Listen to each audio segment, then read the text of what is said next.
कहानी का ये 22वां भाग देखने से पहले इसके पहले भाग अवश्य देखें। सिया, शनाया, सरिता जी और कैलाश जी ने नाश्ता कर लिया। कुछ देर के बाद ही उनके घर मालती जी का आगमन हुआ। उनके साथ अभिजीत भी था। सलोनी अरुण के साथ घूमने चली गई थी। अभिजीत को देखकर सरिता जी फिर चौंक गई और बोली, मालती दीदी आओ ना। शनाया और सिया भी हैरानी से उन्हें देखने लगे। शनाया की नजर अभिजीत से मिली तो उसकी नजर अटक सी गई। एक पल के लिए लगा कोई अपना आ गया हो। हालांकि सभी उसके अपनों में ही आते थे अब। लेकिन ये बात साबित करती थी कि अभिजीत अब भी सबसे ऊपर था। अभिजीत भी उसे देखकर मुस्कुरा दिया। वो जानता था कि शनाया उसे आज यहाँ जरूर मिलेगी। मालती जी को सादर सत्कार के साथ बिठाकर सरिता जी ने सिया से कहा, चाय नाश्ता। सिया जाने को ही, लेकिन जाने क्या उसके दिमाग में आया कि उसने शनाया को मुड़ते हुए कहा, शनाया प्लीज चाय नाश्ते का देख लो। सरिता जी ने मेहमानों के सामने ज्यादा ध्यान नहीं दिया, लेकिन शनाया की हालत खराब होने लगी। अभिजीत की माँ भी उनके साथ थी। उनके सामने चाय नाश्ता लाने में वो जाने क्यों सकुचाई सी महसूस करने लगी। सिया अपना ध्यान मोबाइल में दिखाने के लिए लगाने लगी तो शनाया ने मन मार कर चाय बनाई। नाश्ता तो बना ही था, इसलिए वो सब परोस कर उनके सामने ले आई। मालती जी शनाया को देखते हुए बोली, ये लड़की यहीं रहती है। शनाया चौंक गई, जबकि अभिजीत के माथे पर भी बल पड़ गए। उसने कल ही माँ को शनाया से मिलवाया था, लेकिन उसके विषय में कुछ खास बता नहीं पाया और ना ही माँ ने पूछा था। तो फिर आज अचानक से? नहीं दीदी, ये सिया की दोस्त है और मेरे लिए मेरी दूसरी बेटी। शनिवार रविवार रहती है हमारे पास। उन्होंने प्यार से शनाया का सिर सहलाते हुए कहा तो शनाया ने उनकी ओर देखा। वो भी उससे ही देख रही थी, इसलिए नाश्ते की ट्रे सामने रखकर वो उनके पैर छूने झुक गई। मालती जी ने उसके सिर पर हाथ रख दिया। अब मन से था ये नहीं, ये तो वही जानती थी। तुम कल सगाई में क्यों नहीं आए अभिजीत? सरिता जी ने पूछा तो सिया तुरंत बोल पड़ी, आया तो था। मालती जी भी चौंक गई। तब जाकर सिया को होश आया, लेकिन तब तक बात हाथ से जा चुकी थी। मैं आया था लेकिन आपसे मिल नहीं पाया, जल्दी में था आंटी, सॉरी। अभिजीत ने कहा तो सरिता जी ने भी उसकी बात पर हामी भर दी। चाय अच्छी बनी है, मालती जी ने कहा तो सरिता जी बोली, शनाया बड़ी अच्छी चाय बनाती है। मेरी तो थकानी उतर जाती है इसके हाथ की चाय से। मालती जी बिना कुछ बोले बस उसे देखती रही। कुछ देर दोनों अपनी गपशप में रही और सिया ने बोर होते हुए देखा कि शनाया और अभिजीत दुनिया जहां से बेखबर होकर नजरें चुराकर एक दूसरे को देखते और फिर दोनों सहेलियों सरिता जी और मालती जी की बातों को सुनने का नाटक करते। माँ आप लोग बैठो, मैं अभिजीत को घर दिखा कर आती हूँ। सरिता जी उसकी पहल पर चौंकी, लेकिन फिर उन्हें यही बेहतर लगा तो अधिक सोचे बिना उन्होंने अनुमति दे दी। जबकि अभिजीत के चेहरे पर अप्रत्याशित खुशी की लहर दौड़ गई और तीनों ही चुपचाप सीढ़ियों के रास्ते ऊपर आ गए और पीछे से मालती जी की नजरें उन्हें देखती रहीं। ऊपर आते ही अभिजीत को देखकर सिया बोली, मुझे विराट को कॉल करना है, बड़ा जरूरी है। तुम दोनों जब तक बातें करो। और वो उन दोनों को अकेला छोड़कर चली गई। शायद वो दोनों भी एकांत में कुछ पल चाहते थे।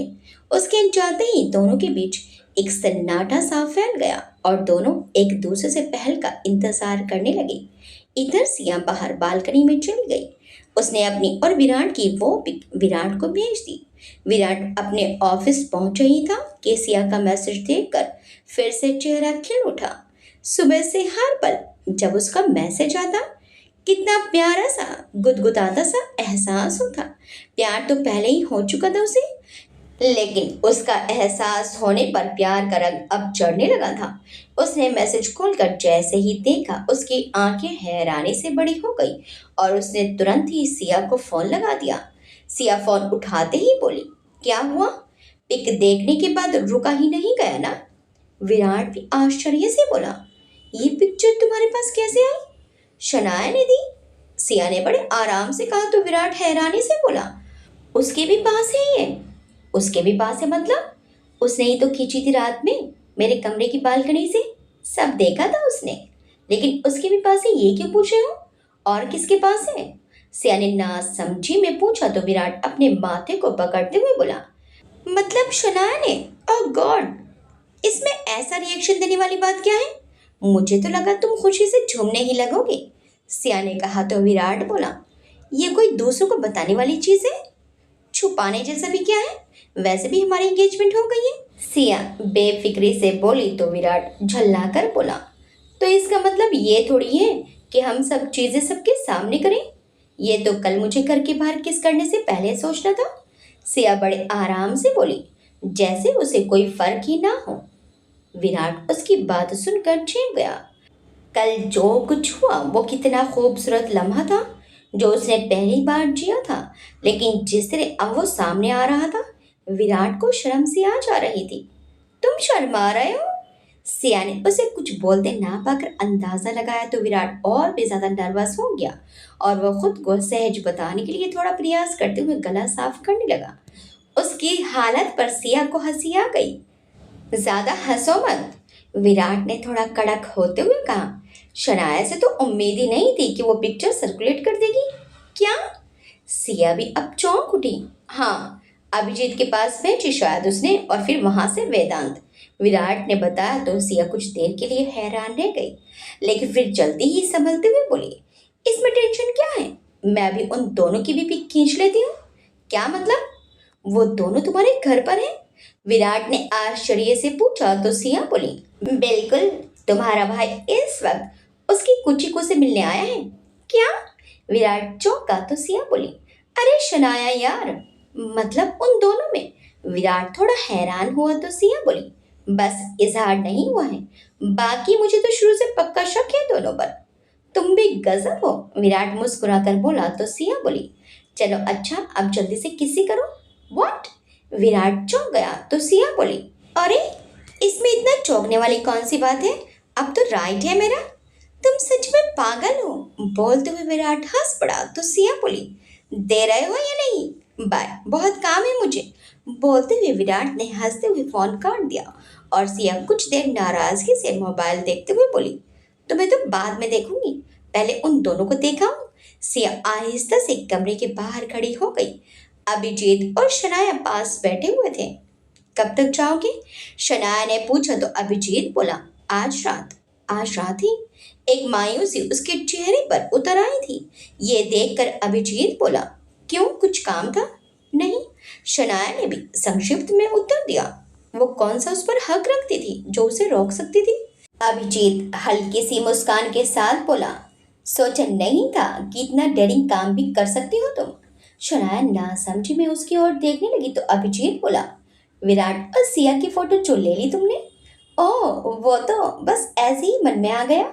शनाया मुस्कुरा दी तो अभिजीत बोला, लेकिन खबरदार रहना उससे, वो बदला लेने वालों में से है। कब तुम्हारी तस्वीर ले लेगी तुम्हें पता भी नहीं चलेगा। मुझे डरने की कोई जरूरत ही नहीं है क्योंकि फिलहाल मेरे पास डरने जैसा कुछ नहीं। शनाया बोली तो अभिजीत खामोशी से उसे देखने लगा। माँ बहुत गुस्से वाली है। जाने क्यों शनाया के मन में दबा सवाल उभर आया तो अभिजीत मुस्कुराकर बोला, क्यों, तुम्हें डर लग रहा है? थोड़ा सा तो लगा। शनाया ने सच्चाई से अपनी बात कह दी। गुस्से वाली नहीं है वो, बस तुमसे पहली बार मिली है ना, इसलिए ज्यादा बात नहीं की। अभिजीत ने उसे समझाया तो वो बोली, अच्छा, वैसे माँ के बारे में इतनी पड़ताल क्यों? अभिजीत ने पूछा तो वो बोली, ऐसा ही।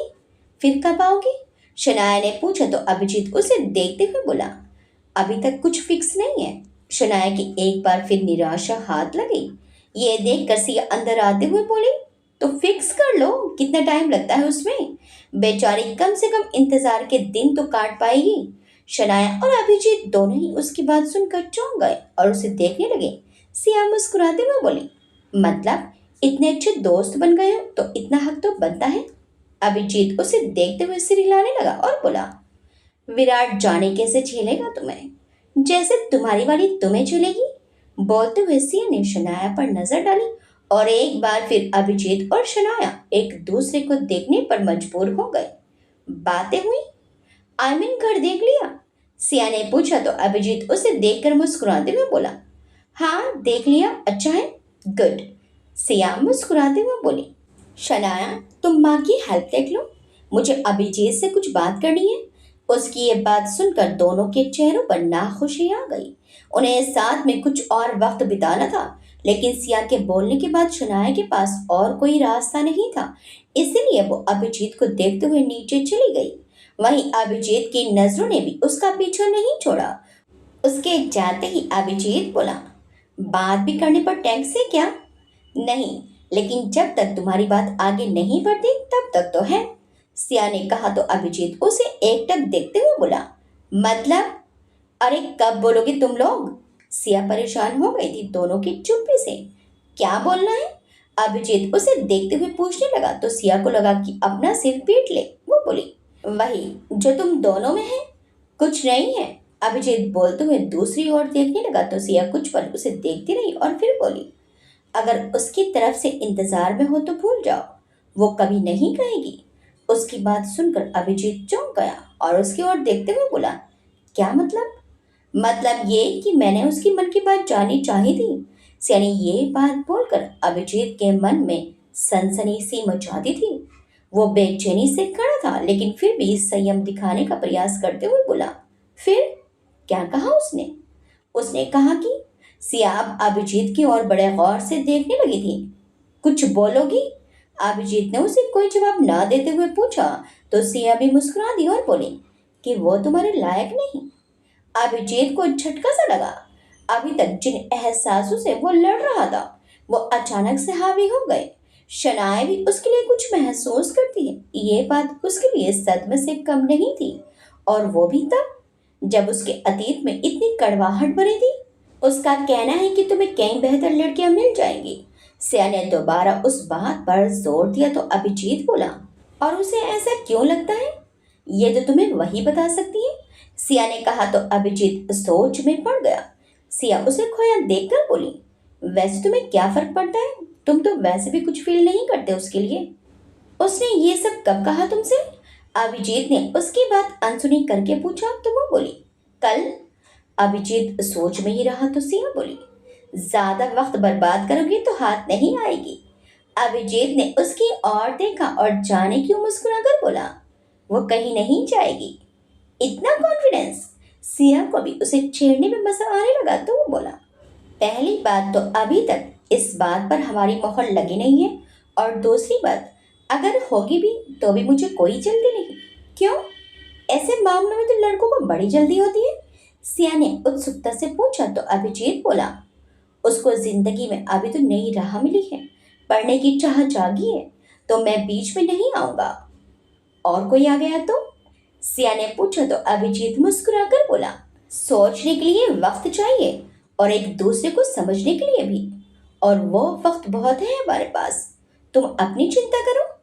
अभी तो लड़की के दिल की बात भी पूरी तरह पता नहीं चली और तुम अभी से आगे का सोच बैठे।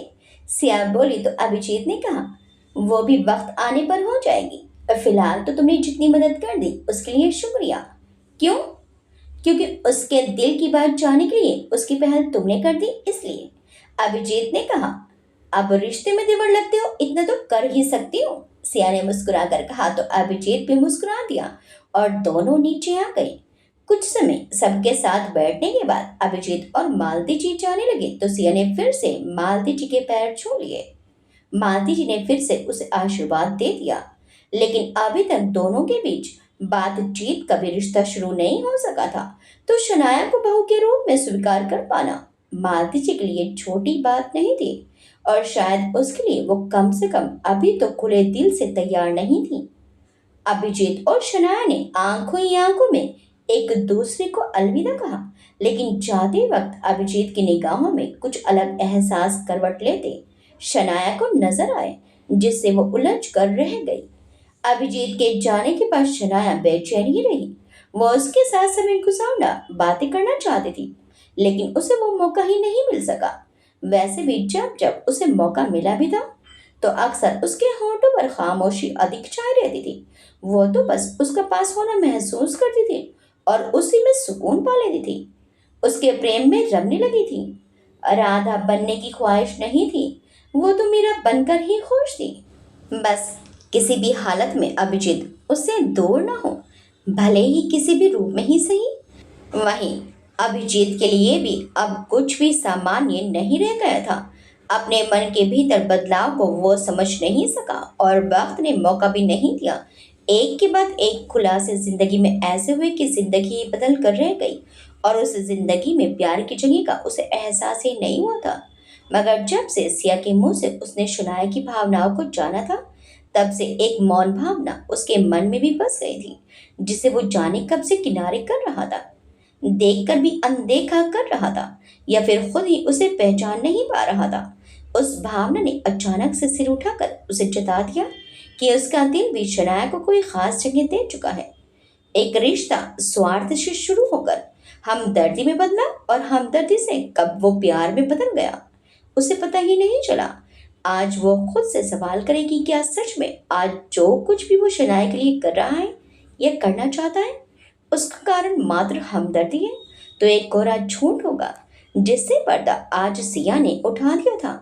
आज उसने सिर्फ शनाया की भावनाओं से ही नहीं, बल्कि खुद की भावनाओं से भी उसे अवगत करवाया था। साथ में टैक्सी में बैठी मालती जी उसे बराबर निगाह में रखे हुए थी। जब उसे काफी देर तक गहरी सोच से बाहर आते नहीं देखा, तो वो बोली, इतनी देर से क्या सोच रहा है? अभिजीत का ध्यान उनकी आवाज से भंग हुआ और वो बोला, कुछ नहीं, बस ऐसे ही, काम के बारे में। काम के बारे में?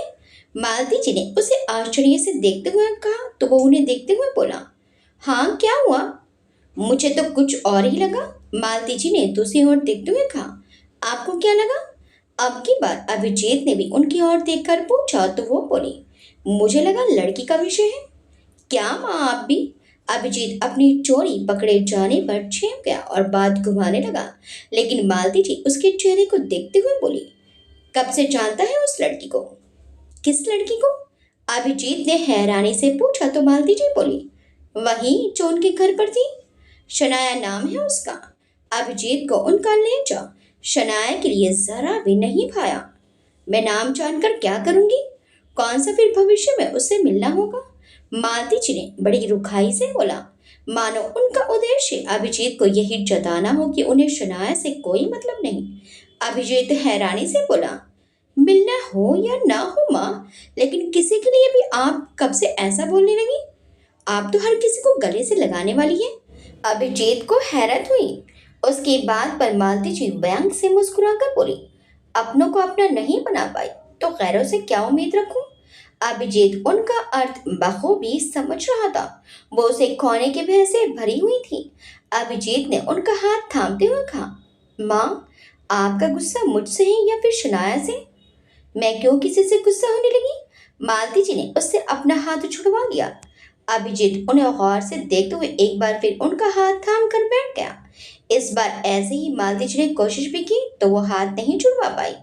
अभिजीत उनके कंधे पर सिर रखते हुए बोला, मेरी जिंदगी का सच चाहे जो भी हो, लेकिन ये सच नहीं बदल सकता कि मेरा हर रिश्ता सबसे पहले आपसे है माँ।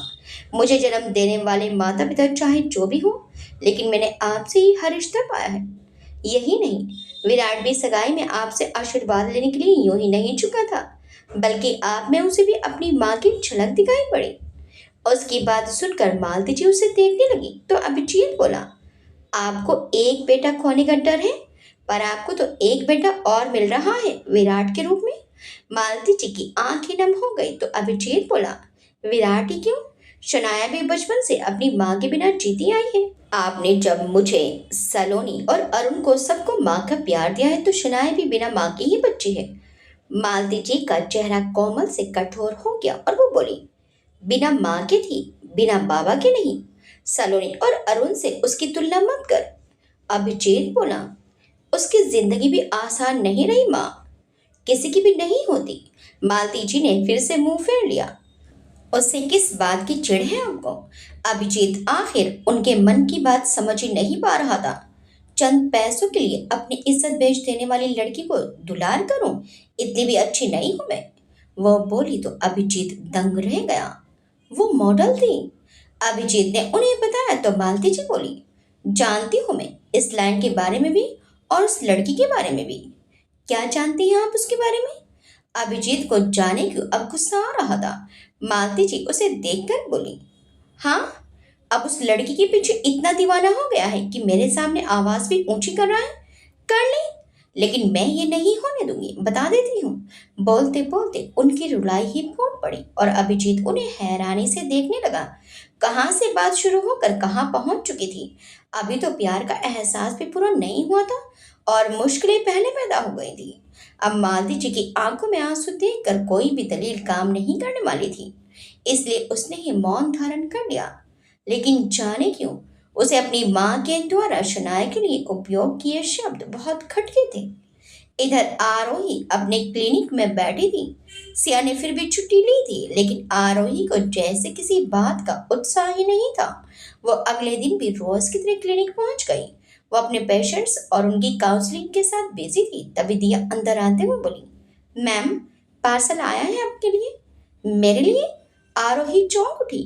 मैंने तो कुछ नहीं मंगवाया, और मम्मी ने मंगवाया होता तो घर का एड्रेस देती। क्लिनिक पर कौन कुछ भेज सकता है। मैम, क्या बोलूं उसको? दिया ने पूछा तो आरोही बोली, ले लो पार्सल। वो मुझे नहीं दे रहा, बोल रहा है आपको ही देगा। दिया ने कहा तो आरोही के चेहरे पर अजीब से भाव आ गए और वो बोली, अजीब आदमी है, भेज दो। कुछ देर बाद एक आदमी बड़ा सा पैकेट अंदर लेकर आया और आरोही के सामने देते हुए बोला, मैम, ये आपके लिए। उसके साथ एक गुलाब के फूलों का बड़ा सा गुलदस्ता भी था। ये देखकर आरोही चौंक गई और सामने बैठी पेशेंट के चेहरे पर मुस्कान आ गई। किसने भेजा ये? अचानक से उसे क्रोध सा आने लगा तो लड़का थोड़ा घबरा गया और बोला, उन्होंने बोला था कि वो आपके फियांसे हैं। वेदांत? आरोही चौंकी तो लड़का तुरंत हामी भरते हुए बोला, जी जी, यही नाम था उनका, वेदांत। आरोही अब उस लड़के और पेशेंट की मुस्कान देखकर छिप गई और उसने सामान लेते हुए कहा, धन्यवाद, मोस्ट वेलकम मैम। उसने भी बड़े अच्छे से आरोही को उत्तर दिया और आरोही ने पैकेट साइड में रखते हुए पेशेंट की ओर देखा तो वो मुस्कुराकर बोली, काफी चाहते हैं आपको आपके फियांसे। आरोही की नजरों के सामने वेदांत का चेहरा आ गया। कितना हैंडसम है वो, पर हमेशा आंखें शरारत से भरी रहती हैं। 6 फीट की हाइट, जिम में बनाई बॉडी जो उसे और भी आकर्षक बनाती है। कहीं से भी देखने पर वो उससे छोटा नहीं लगता। और आरोही, वो तो दुबली पतली सी नाजुक सी लड़की जो है तो 26-27 की, पर देखने में 22-23 की ही लगती है। शादी वेदांत पर जरूर थोपी गई थी और आरोही की इज्जत बचाने की खातिर उसने हामी भर दी थी, लेकिन कभी भी उसके चेहरे से वो मजबूरी जाहिर नहीं हुई। उसने हमेशा आरोही के चेहरे पर मुस्कान लाने का ही काम किया, हमेशा उसे प्यार और इज्जत से ही ट्रीट किया। फिर क्या वजह थी कि वो इस रिश्ते को दिल से नहीं अपना पा रही थी? शायद एकदम से जीवन साथी की सूरत बदल गई थी, या फिर पूरा व्यक्तित्व। वेदांत और सक्षम में जमीन आसमान का अंतर था। वेदांत मजाक या मस्त मोला, कह सकते हैं प्लेबॉय इमेज का लड़का था। वहीं सक्षम धीर गंभीर स्वभाव का परिपक्व लगने वाला व्यक्ति। लेकिन दोनों के साथ रहने के अनुभव आरोही के लिए बिल्कुल अलग थे। जहां सक्षम अपनी मर्जी थोपने वाला व्यक्ति था, वही वेदांत आरोही की इच्छा का मान रखना जानता था। जहां सक्षम के प्यार में एहसास कम और दिखावा अधिक होता था, वहीं वेदांत के प्यार में प्रदर्शन के साथ साथ एहसास भी बेहद खास हो रहे थे। बस एक ही चीज थी, उम्र का फासला, जिसे शायद आरोही तोड़कर वेदांत को पूरी तरह सक्षम की जगह नहीं दे पा रही थी। और फिलहाल ये दोनों के साथ ही बेईमानी थी। पेशेंट की बात पर आरोही हल्के सी मुस्कान देकर रह गई। ये सुनना ही कितना सुखदाई होता है, ये तो बस एक स्त्री ही महसूस कर सकती है। कुछ देर बाद जब आरोही बैक टू बैक सेशन के बाद फ्री हुई, तब जाकर उस गिफ्ट पर उसकी नजर गई। कुछ पल उसे देखने के बाद उसने गुलदस्ता उठाया और उन फूलों को कुछ देर देखा। उसकी भीनी सी महक अब भी उसकी मैस को महका रही थी। फूलों को देखकर उसके चेहरे पर मुस्कान चली आई। उसने उन्हें पास लाकर सूंघ लिया और आंखें बंद करके उसकी ताजगी महसूस कर रही थी। कुछ देर फूलों को निहार कर उसने किनारे रखा और फिर गिफ्ट कड़े पर खोलने लगी। जैसे ही उसने गिफ्ट खोला, वो तो हैरान रह गई। उसमें एक खूबसूरत सा one piece full length dress था जो एकदम क्लासी लग रहा था। उसके साथ मैचिंग एक्सेसरीज भी थी। आरोही हैरानी से हर चीज देख रही थी। सब कुछ बहुत कीमती और खूबसूरत दिखाई दे रहा था। उसने वेदांत से बात करने के लिए जैसे ही मोबाइल उठाया, उसमें पहले ही उसका मैसेज था।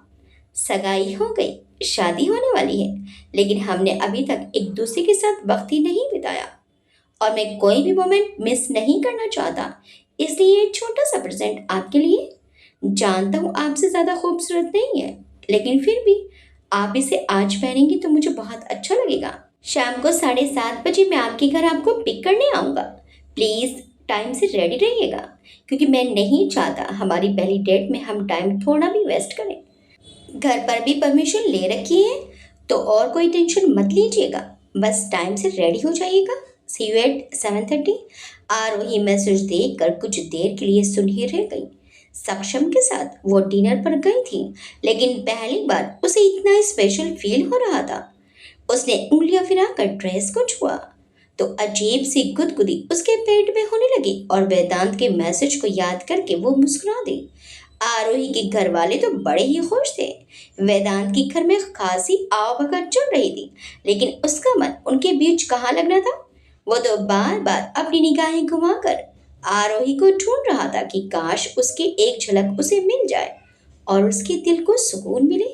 लेकिन आज शायद वो भी उसे तड़पाने पर तुली थी, तभी दोस्त के सामने आने में इतनी देर लगा रही थी। इधर आरोही वेदांत के दिए उस फुल लेंथ ड्रेस में बहुत खूबसूरत लग रही थी, लेकिन तैयार होने के बाद जाने क्यों वेदांत के सामने जाने में उसे झिझक सी हो रही थी।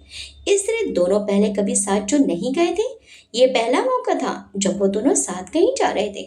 उसमें भी वेदांत ने आगे बढ़कर उसके घर वालों से भी बात कर ली थी। आरोही बहुत देर तक शीशे के सामने उलझी खड़ी रही और नीचे जाने की हिम्मत ना जुटा सकी, तो मम्मी ही खुद ऊपर चलकर आ गई। हो गई तैयार? बोलते हुए वो उसे देखने लगी। ऐसा नहीं था कि पहले उसने कभी ऐसी ड्रेस नहीं पहनी थी, लेकिन आज वेदांत की पसंद उस पर कुछ ज्यादा ही खुलकर आ रही थी। बस हो ही गया। आरोही ने एक आखिरी बार खुद को आईने में देखते हुए कहा तो मम्मी बोली, दामाद बाबू कब से इंतजार कर रही है नीचे। हाँ, आ ही रही थी, आरोही ने कहा तो मम्मी उसे देखते हुए बोली, अब जा, ज्यादा इंतजार मत करवा उन्हें। आरोही भी सिर हिलाकर जाने लगी तो वो बोली, और सुन। आरोही ने मुड़कर उन्हें देखा तो वो बोली, उनकी बात में हाँ मिलाते जाना। ऐसी कोई बात मत करना जिससे उन्हें बुरा लगे। आरोही ने आश्चर्य से उन्हें देखा तो उसका कंधे से ड्रेस ठीक करते हुए बोली, एक बार पहले ही रिश्ता टूटने से बहुत बुराई हो चुकी हमारे समाज में। अब शादी तक हर हाल में इस रिश्ते में कोई आंच नहीं आनी चाहिए। एक बार शादी हो जाए फिर कोई चिंता नहीं। वैसे भी इतने बड़े घर रिश्ता हो रहा है, ये तो हमारी खुशकिस्मती ही है। आरोही उन्हें देखते हुए बोली, आपको अब भी लगता है कि सक्षम से रिश्ता टूटना मेरी ही गलती थी? ऐसा कौन बोल रहा है? वो उसे देखते हुए बोली, देख बेटा, लड़कियों के लिए अभी भी कुछ चीजें बड़ी नाजुक होती हैं। उंगली उठाने में देर नहीं लगाते लोग। जितना तू दामाद बाबू के साथ खुली मिली रहेगी, रिश्ते की मिठास भी बनी रहेगी और वो भी खुश रहेंगे। और मैं? आरोही ने आश्चर्य से उन्हें देखते हुए पूछा तो वो उसे एक टक देखने लगी और फिर गहरी सांस लेकर बोली, तुझे खुश देखने के लिए ही हमने ये रिश्ता तय किया था, बिना मेरी मर्जी के। आरोही का दबा हुआ गुस्सा जैसे लबों पर आ गया। ये मौका दिया किसने था? सक्षम के और उसके घर वालों के सामने पहले ही तेरे और दामाद बाबू के चर्चे हो रहे थे। किस किस का मुंह बंद करवा दे, किस किस को जवाब दे दे। वो तो अच्छा है कि उन्होंने खुद ही शादी के लिए हाँ कर दी। मम्मी बोली तो आरोही नम आंखों से उन्हें देखते हुए बोली, आप लोगों को हमेशा से बस अपनी इज्जत की पड़ी थी और अब भी उसी की पड़ रही है। एक बार भी किसी ने मेरे बारे में मुझसे नहीं पूछा। क्या पूछना बाकी है? और मम्मी भी गुस्से में आ गई। जो मांगा सब तो दिया। सक्षम से भी शादी तेरी पसंद जानकर ही तय की थी। कौन सा फैसला ले लिया आज तक तुझे पूछे बगैर? एक बार रिश्ता टूटने पर इतना अच्छा रिश्ता नहीं मिलता और तुझे मिल रहा है तो उसकी कदर नहीं। आरोही की आंखें नम हो गई और यह देखकर मम्मी बोली, अपना चेहरा ठीक करो और जल्दी से नीचे आ जाओ। मम्मी चली गई, लेकिन जाते जाते उनकी भी आंखें भर गई थी और आवाज भारी हो चुकी थी। चिंता से अधिक एक माँ को भय व्याप्त था कि उनकी बेटी के जीवन में फिर से अंधकार ना आ जाए, क्योंकि रोशनी की दुआ तो हर माँ करती है। बस यही सोच का फर्क दोनों का एक मत होने नहीं दे रहा था और ना ही एक दूसरे को समझने दे रहा था।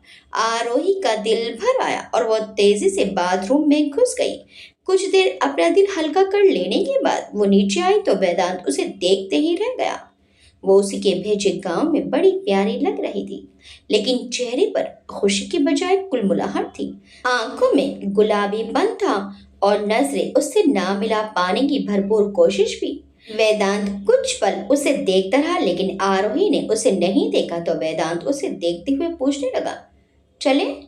आरोही ने उसे बिना देखे हामी में सिर हिला दिया। वेदांत की निगाह अब भी उस पर से हटी नहीं और आरोही ने अब भी उस पर नजर डाली नहीं। मैं घर वापस छोड़ जाऊंगा टाइम से, वेदांत ने मुड़ते हुए मम्मी पापा से कहा तो उन्होंने सहर्ष सहमति दे दी। सगाई तो हो ही चुकी थी, अब उनके बीच नजदीकी बढ़े ये तो सभी चाहते थे। आरोही ने खामोशी की चादर ओढ़ ली और चुपचाप वेदांत के पीछे पीछे आकर कार में भी बैठ गई। लेकिन वेदांत को ये सब बिल्कुल नहीं भा रहा था। उसने आरोही की ओर देखकर पूछा, आपको मेरा ये प्लान किया डेट पसंद नहीं आया? मेरी पसंद नापसंद से फर्क किसे पड़ता है? वो कड़वेपन से बिना उसे देखे बोली तो वेदांत का जवाब आया, मुझे। और इस जवाब पर आरोही उसे देखने पर मजबूर हो गई। वेदांत ने भी अपनी नजर उससे नहीं हटाई तो उसे देखकर आरोही ने ही नजरें फेर ली। कोई मजबूरी नहीं है आपको मेरे साथ चलना, अगर नहीं चलना चाहती तो, वेदांत ने कहा ही था कि आरोही बोली। घर वालों के 10 सवाल और बढ़ जाएंगे, इससे बेहतर है कि मैं बाहर ही रहूं। वेदांत ने उसे देखा और फिर गाड़ी आगे बढ़ा दी। गाड़ी चलाते हुए वो उससे बोला, घर वालों के प्रेशर में आप मेरे साथ आई हैं। आरोही ने कोई जवाब नहीं दिया तो वेदांत फिर बोला, और मुझे लगा कि शायद मेरे भेजे तोहफे से कुछ खुश हुई हो, शायद आपका भी मेरे साथ समय बिताने का मन हो, शादी से पहले एक दूसरे को और करीब से जानने समझने की इच्छा हो। और वो व्यंग से हंस पड़ा। ये सुनकर आरोही ने उसे देखा और उसे वेदांत के चेहरे पर भी हल्की उदासी की रेखा दिखाई पड़ी। आरोही का दिल उसके लिए दुखी हुआ। कितने मन से उसने उसे तोहफा भेजा था और कितने दिल से उसे लेने भी आया, लेकिन उसने सब कुछ अपने गुस्से के पानी में बहा दिया। माँ के साथ हुई बहस का असर अब वेदांत के पूरे प्लान पर नजर आ रहा था। वो में आरोही को अब बहुत अजीब सा महसूस होने लगा तो वेदांत उसे देखते हुए बोला, "सो आरोही बस उसे देखती ही रह गई तो वेदांत बोला, इतनी जल्दी आपको मुझ पर विश्वास कैसे हो सकता है? और ये उम्मीद मैंने ही कुछ जल्दी कर ली। प्लीज वेदांत, आरोही ने उसे टोका। वो आने से पहले मम्मी से थोड़ी बहस। वेदांत उसे देखकर मुस्कुराया और बोला, चलो, वरना मुझे लगा पूरा ही दोष मेरा है, आधा आंटी ने बांट लिया। दोष किसी का भी नहीं है, बस मेरा ही है। आरोही जाने की उदास हो गई और उसे ऐसे देखकर वेदांत एकटक उसे देखता ही रहा। फिर वो सामने देखते हुए ड्राइव करते हुए बोला, किसी इंसान के जिंदगी से जाने का दुख तब मनाना चाहिए जब वो बहुत अच्छी यादें देके गया हो। बुरी यादों को सहज रखने से दर्द ही इकट्ठा होता है, लेकिन इतना आसान भी नहीं होता। आरोही ने कहा तो वेदांत बोला, नई यादों को जगह दीजिए, पुरानी खुद ब खुद दब जाएंगी। आरोही अब कोई जवाब दिए बिना उसे देखने लगी। वेदांत भी कुछ नहीं बोला। कुछ देर बाद वो लोग वेन्यू पर आ गए। वेदांत ने उसकी ओर आकर उसे हाथ दिया तो आरोही हैरानी से उसे देखने लगी तो वेदांत बोला, अपडेट है तो स्पेशल भी फील होना चाहिए। आरोही ने उसे देखते हुए झिझक कर अपना हाथ उसके हाथ में दे दिया और वेदांत के चेहरे पर मुस्कान छा गई। दोनों जैसे ही अंदर आए वेदांत को देखते हुए मैनेजर बोला, वेलकम सर मैम। वेदांत ने सिर हिलाया तो आरोही ने भी हल्की सी मुस्कान दी। दिस वे प्लीज, मैनेजर ने कहा तो वेदांत बड़ी आहिस्ता से आरोही का हाथ पकड़कर उसके साथ चल दिया। लिफ्ट के द्वारा मैनेजर ने उन्हें टेरेस का रास्ता दिखा दिया। वेदांत आरोही का हाथ थाम कर आगे आया तो उसने देखा रूफटॉप पर बहुत खूबसूरत डेकोरेशन हो रखा था। आरोही ये देखकर बहुत हैरान थी। सब तरफ गुब्बारों और फूलों से खूबसूरत सजावट हुई थी। बीच में एक टेबल पर शैंपेन की बोतल रखी हुई थी और टेबल पर भी खूबसूरत सजावट थी। ये देखकर आरोही ने वेदांत की ओर देखा तो वो बोला, पसंद आया? ये सब मेरे लिए? वो अब भी हैरान थी तो वेदांत मुस्कुराकर बोला, जी हाँ। आरोही आश्चर्य से सब तरफ देख रही थी और कुछ देर पहले तक उसका मन जितना खराब हो रहा था वह अब उतना ही खुशी और आश्चर्य से भर उठा था। वो बोली, ये सब बहुत खूबसूरत है, बहुत ज्यादा। आइए। वेदांत ने उसका हाथ थामते हुए मुस्कान के साथ कदम आगे बढ़ा दिए और आरोही भी उसके साथ चलती चली गई। वेदांत ने उसके लिए चेयर खींचते हुए कहा, प्लीज। वेदांत। आरोही अभी भी हैरानी से उसे देख रही थी, लेकिन वो अब भी अपनी उसी मुस्कान के साथ उसे देखकर बोला, बैठिए। आखिर आरोही कुर्सी पर बैठी तो वेदांत ने उसके सामने वाली कुर्सी खींच ली और खुद भी बैठ गया। मुझे अभी भी विश्वास नहीं हो रहा कि ये सब तुमने मेरे लिए किया। आरोही उसे हैरानी से देखते हुए बोली तो वेदांत बोला, मैं तो हमेशा आपके लिए करना चाहूंगा। बस आपके चेहरे पर ये मुस्कान ऐसी ही बनी रहे। आरोही ने यह सुना तो वो थोड़ी असहज हो गई और उसके चेहरे की मुस्कान हल्के से सिकुड़ गई। यह देखकर वेदांत बोला, आपकी मुस्कान के लिए तो इतना सब किया और कुछ ना सही ये तो मुझे मिलनी ही चाहिए। आरोही ने उसे गौर से देखा और फिर वो मुस्कुरा दी। कुछ ही देर में उनका ऑर्डर भी आ गया और सब कुछ आरोही की पसंद का था। आरोही देख रही थी कि उसने वास्तव में बहुत मेहनत की थी। तुम्हें ये सब किसने बताया? आरोही ने पूछा तो वेदांत बोला, बस दिल के आपके बारे में जानने का तो पता कर लिया। इतना मुश्किल भी नहीं था। अब जाकर आरोही को समझ आया कि क्यों मम्मी जोर दे रही थी कि उसकी बात पर खुशी से हामी भरे। आखिर वेदांत ने कितनी मेहनत की है ये वो भी जान रहे थे। दिया की शादी है, खाते हुए आरोही ने कहा और नजर वेदांत पर रखी तो वेदांत एक पल के लिए ठिठका, लेकिन अगले ही पल बोला, ये तो अच्छी बात है, उसने मुझे बुलाया है। आरोही बोली तो वेदांत बोला, तो जाइए, आपकी असिस्टेंट रही है लंबे वक्त तक तुम्हारे साथ। आरोही के मुंह से अगला वाक्य निकला तो वेदांत उसे देखने लगा। सगाई होने के बाद उसने मुझे कहा कि तुम्हें भी साथ लेकर आऊं। आरोही बोली तो वेदांत ने कहा, और आपको मेरे साथ जाने में कोई प्रॉब्लम नहीं होगी? मुझे क्यों होगी, हमारी सगाई हो चुकी है। आरोही बोली, लेकिन अगर तुम्हें कंफर्टेबल ना लगे तो मैं कब चलना है बता दीजिएगा। वेदांत ने कहा और अगला कौर मुंह में डाल लिया। वो एकदम सामान्य था, जैसे उसे कोई फर्क ही नहीं पड़ा हो। ये देखकर आरोही बोली, तुम्हें सच में कोई फर्क नहीं पड़ता? मुझे सिर्फ एक इंसान से फर्क पड़ता है और वो मेरे सामने बैठी है। उसके पहले की जिंदगी आपके सामने खुली किताब जैसी है। पहली बार किसी के लिए कुछ महसूस किया तो वो आप हैं और अब सारी जिंदगी आपके साथ ही बिताने की इच्छा है। वेदांत ने उसे देखते हुए ऐसे कहा कि आरोही के दिल की धड़कनें ही बढ़ गई और वो उससे नजर नहीं मिला सकी। वेदांती ये देखकर मुस्कुरा दिया और आरोही के हाथ पर हाथ रखते हुए बोला, आपको मुझ पर यकीन हो ना हो, लेकिन सच यही है आरोही जी, पहली बार आपको देखते ही कुछ अलग एहसास जागे थे मुझ में, जो उससे पहले कभी नहीं उठे। पर मैं आपको पाने की ख्वाहिश कभी नहीं कर सकता था, क्योंकि आपके और अपने बीच का अंतर अच्छे से समझता था। लेकिन ये शायद मेरी किस्मत ही थी जिसने इस नामुमकिन सी ख्वाहिश को भी पूरा कर दिया और आपको मेरी जिंदगी में शामिल कर दिया। अब मैं सिर्फ आपके साथ जीना चाहता हूँ, आपके लिए सब कुछ करना चाहता हूँ, हर खुशी आपके लिए लाना चाहता हूँ, जिंदगी का हर पल खुशनुमा बनाना चाहता हूँ। और बोलते हुए वो रुक गया। पहली बार शायद उसका भी दिल भर आया था। उसकी आंखें सच्चाई बयान कर रही थी। आरोही ने उसके हाथ पर अपना हाथ रख दिया और इस बार वेदांत ने हैरानी से उसे देखा।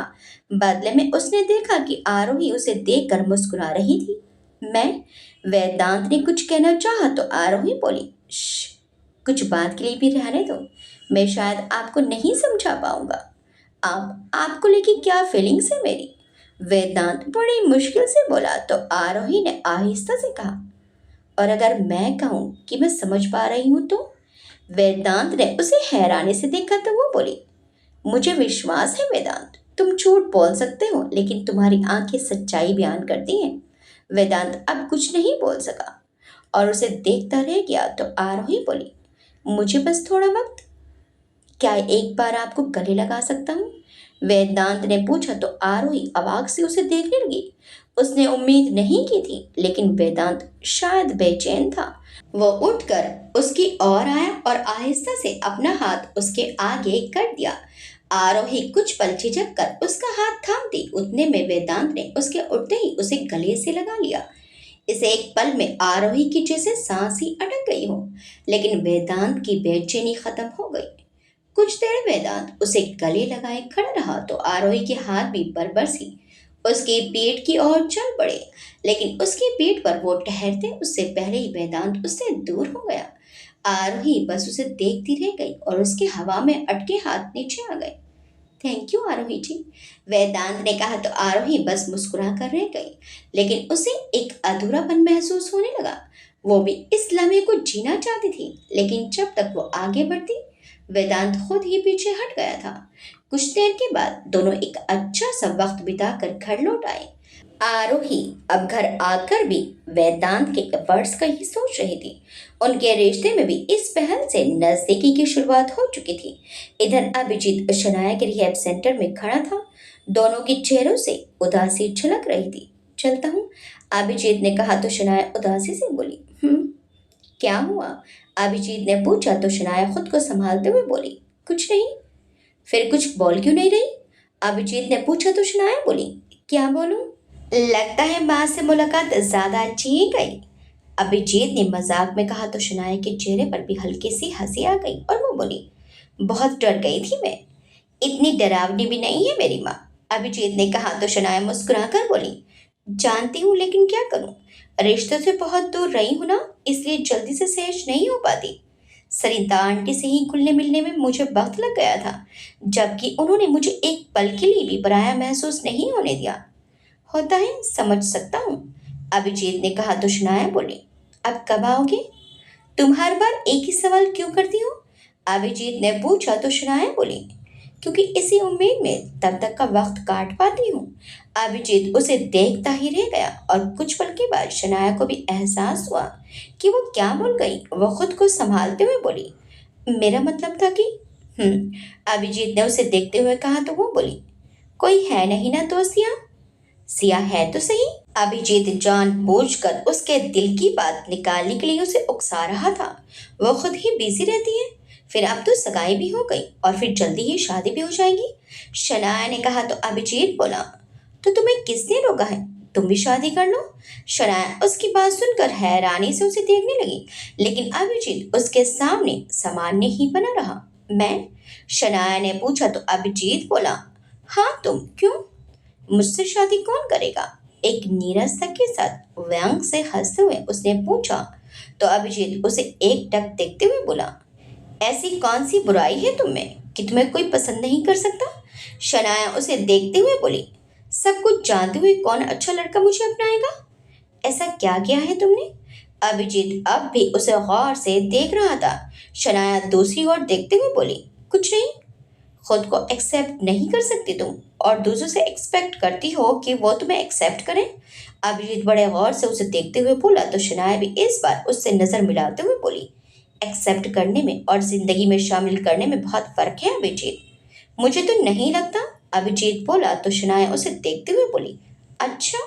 बिल्कुल, अभिजीत ने कहा तो शनाया बोली, अगर तुमसे कहा जाए तो तुम मुझे अपना लोगे, अपनी जिंदगी में शामिल कर लोगे?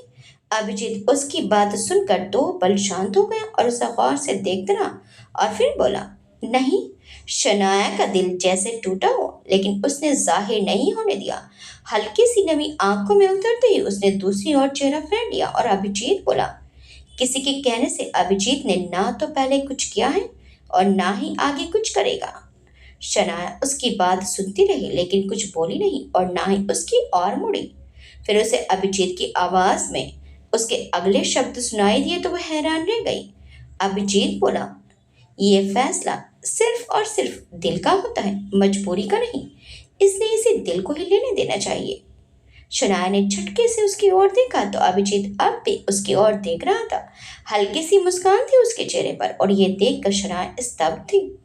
जिस दिन इस दिल ने कह दिया कि इसे मेरी जिंदगी में सिर्फ तुम चाहिए हो, उस दिन दुनिया कुछ नहीं कर पाएगी और तुम मेरी होगी। अभिजीत के बोलते ही शनाया की आंखों में रुके हुए आंसू लुढ़क गए। अभिजीत ने आहिस्ता से उसके आंसू पोंछते हुए कहा, ये और बात है कि मुझे झेल पाना सबके बस की बात नहीं। पता नहीं किसकी किस्मत खराब होने वाली है। और वो हंस दिया तो आखिर शनाया के चेहरे पर भी मुस्कान आ गई।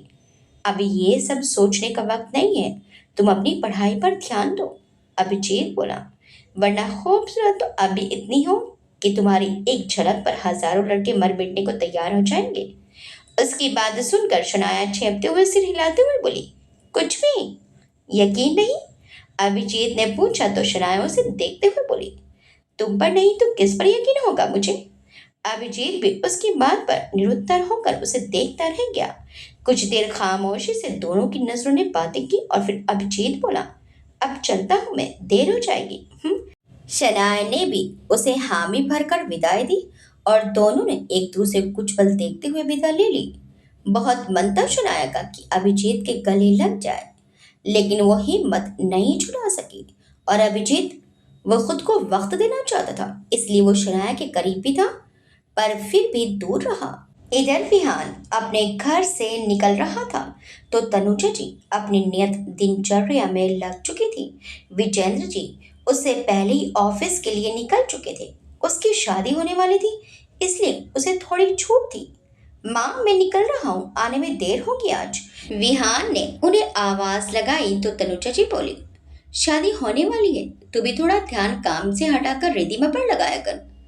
आपको पापा से कंप्लेंट है तो उनसे ही करो, मुझे मत इन्वॉल्व करो। विहान ने उनसे कहा तो उनका चेहरा उतर गया और वो बोली, उनसे कंप्लेंट की उम्र बीत गई बेटा। क्या हुआ माँ, आज सेंटी हो रही हो आप? विहान जो अब तक मजाक में उनकी बात ले रहा था वो अचानक से उन्हें गंभीर देख कर बोल उठा, ऐसा कुछ नहीं है, बस मैं चाहती हूँ कि मेरा बेटा मेरी बहू को हर वो सुख दे जिससे मैं वंचित रही। तनुजा जी आंखों के कोनों को पहुंचते हुए बोले तो विहान उनके पास आ गया और उन्हें गले से लगाते हुए बोला, किस चीज की कमी रखी है पापा ने? हर चीज तो आपको दी है, फिर क्यों आपको उनके बिजी होने की शिकायत रहती है? वो ये सब आपके और हमारे लिए ही तो करते हैं। एक छोटे से जवाब में तनुजा जी ने सिमटा दिया तो विहान बोला, आप तो जानते ही हैं कि एक तो वो ठाकुर महेंद्र प्रताप सिंह। तभी तनुजा जी ने उसे गहरी निगाह से घूरा तो वो बोला, मामा जी का केस हमेशा ही उन्हें टेंशन में रखता है, उसके बाद भी वो जैसे तैसे सब हैंडल करते हैं, क्योंकि वो प्रॉपर्टी तुम्हारे मामा जी की ही है। तनुजा जी ने कहा तो विहान ने आंखें चढ़ा ली और बोला, मॉम मॉम, अब तो अपनी भाई भक्ति छोड़िए, आपको क्यों पापा और मेरे एफर्ट्स नहीं दिखते? दिखते हैं, लेकिन बहुत कुछ और भी दिखता है जो तुम नहीं देख पाते। तनुजा जी का मुंह कड़वा हो चला। कुछ दिन में वैसे भी प्रॉपर्टी लीगली हमारी हो जानी है, विहान बोला तो तनुजा जी ने कहा, अपनी मेहनत से एक चिड़िया भी अपना आशियाना खुद बनाती है, हम तो फिर भी इंसान हैं। अगर डैड अपना बिजनेस बना दे तो आपके भाई का आज इतना नाम नहीं होता मॉम। विहान को भी अब गुस्सा आने लगा था। उसकी माँ क्यों उसकी और उसके पिता की मेहनत समझना नहीं चाहती थी? वो तो अपने मरने तक ही अपना नाम बना गए थे, जिसके दम पर आज हम सबका घर चलता है। तनुजा जी ने कहा तो विहान बोला, आपसे बहस नहीं की जा सकती। कुछ दिन में जब प्रॉपर्टी लीगली हमारी हो जाएगी, फिर ये बहस भी शायद हमेशा के लिए खत्म हो जाए। और अगर प्रॉपर्टी नहीं मिली तब? तनुजा जी ने पूछा तो विहान चिढ़ते हुए बोला, क्यों? अब कौन आने वाला है उस पर क्लेम करने? क्लेम करें या ना करें, लेकिन भाई साहब की वसीयत में साफ साफ लिखा था कि जब तक उनके दोनों बच्चों की उम्र 25 साल नहीं होती तब तक मैं सिर्फ इस संपत्ति की देखभाल करूंगी। वो बच्चे जो सालों पहले ही मर गए। विहान बोला तो तनुजा जी चिल्ला पड़ी, विहान! उनकी गूंज पर विहान भी आज हैरान रह गया। तनुजा जी गुस्से में उसे देख रही थी और विहान आश्चर्य से अपनी माँ को। तनुजा जी खामोश सी सोफे पर बैठ गई तो विहान सिर हिलाते हुए बोला, कभी कभी तो लगता है आप चाहते ही नहीं कि हमें वो प्रॉपर्टी मिले, तभी बार बार ये केस रिओपन हुए जा रहा है और पिछले 4 साल से प्रॉपर्टी हमें नहीं मिल पा रही। लेकिन अब मैं भी पापा के साथ हूँ, अब मैं भी पूरी कोशिश करूंगा उनको उनकी मेहनत का पूरा हक मिले, चाहे फिर कोई उनका साथ दे या ना दे। तनुजा जी उसे देखती रह गई और विहान तेजी से वहां से निकल गया। सारा दिन उसका दिमाग इसी में उलझा रहा जब तक शाम में रिधिमा का फोन नहीं आया। हाँ, मुझे याद है, प्री वेडिंग वीडियो की बात करने के लिए जाना है फोटोग्राफर के पास, विहान ने कहा और वो सीधे फोटोग्राफर के पास चला गया। वहीं रिधिमा भी उसका इंतजार कर रही थी। जैसे ही दोनों अंदर आए उन्हें वेदांत बैठा दिखाई दिया। विहान हैरानी से बोला, वेदांत? वेदांत ने भी उन्हें देखकर हैरानी जताई। विहान ने उसे अपने आने का कारण बताया तो वेदांत बोला, मैं भी अपने और भाई के लिए बुकिंग करने आया था, साथ ही भाई के लिए स्पेशल वीडियो बनवाने। क्यों भाई? विहान ने मुस्कुराकर पूछा तो वेदांत बोला, अब भाई की लाइफ में ये दिन आया है और आप लोग पिछले सब जानते ही हैं, तो चाहता हूँ कि उनके लिए सब कुछ स्पेशल हो। बचपन से लेकर अब तक की फोटोज का वीडियो। उसने मोबाइल में कुछ फोटोज निकालते हुए कहा, बड़ी माँ की फोटो भी है, वो भी लगवाने का सोचा है, खुश हो जाएंगे वो। अरे वाह, ये तो बड़ा अच्छा सोचा तुमने। बोलते हुए विहान ने उसके हाथ से मोबाइल लिया और फोटो देखने लगा जिसमें यशवंत जी, नंदा जी और उनकी गोद में छोटा सा विराट था। विराट की बचपन की तस्वीर तब की थी जब वो उसे अनाथ आश्रम से गोद लेकर आए थे। ये देखकर विहान उसे गौर से देखने लगा। अच्छी है ना फोटो? वेदांत ने पूछा तो विहान फोटो को देखते हुए बोला, हाँ, लेकिन ऐसा क्यों लग रहा है जैसे मैंने पहले भी देखा है? घर पर देखा होगा, वेदांत ने कहा तो विहान बोला, नहीं, मैं और विराट कभी उसकी प्राइवेट एल्बम नहीं देख पाए। तुम्हें तो पता था ना वो कितना रिजर्व था। उसमें की एक तस्वीर हॉल में भी लगी है, शायद वही देखी हो, वेदांत ने कहा तो विहान को ध्यान आया कि ये तस्वीर उसने हॉल में देखी जरूर है, लेकिन और भी कहीं देखी है। थोड़ी देर में फोटोग्राफर आ गया और उन सब ने अपनी अपनी बातचीत उसके साथ करके अपनी अपनी बुकिंग कर ली।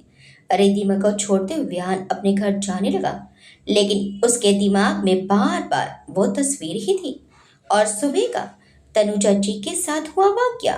अचानक से ही उसके दिमाग में कुछ कौंधा और उसने एकाएक ब्रेक मार दिए। बीच सड़क पर ब्रेक लगाने से पीछे की गाड़ियां हॉर्न देने लगी और वो होश में आया और उसने गाड़ी साइड में ली। कुछ देर बाद उसने आंखें बंद की और उसे याद आने लगा कि उस दिन माँ जो एल्बम देख रही थी उसमें दोनों बच्चे बिल्कुल वैसे ही दिख रहे थे जैसे आज विराट है, और विराट भी तो एडॉप्टेड है। फिर आज माँ की प्रॉपर्टी नहीं मिलने की बात, विराट को देखकर भावुक होना, उसकी सगाई में जाने के लिए हमेशा से ज्यादा इस बार उत्सुक होना, ये सब सोचकर उसका दिमाग घूम गया और उसने सिर पर हाथ रखते हुए कहा, शिट, मैं कैसे समझ नहीं पाया। आगे क्या होगा? विहान अब आगे क्या करेगा? क्या विहान विजेंद्र जी को विराट का सच बता देगा? क्या विराट हमले से बच पाएगा? अभिजीत आगे क्या करने वाला है, देखिए इस कहानी के अगले भाग में। आपको ये कहानी कैसे लगी हमें कमेंट्स करके जरूर बताइएगा। वीडियो चल गई तो वीडियो को लाइक शेयर सब्सक्राइब करना मत भूलिएगा। मिलते हैं इस कहानी के अगले भाग में। Till then bye bye.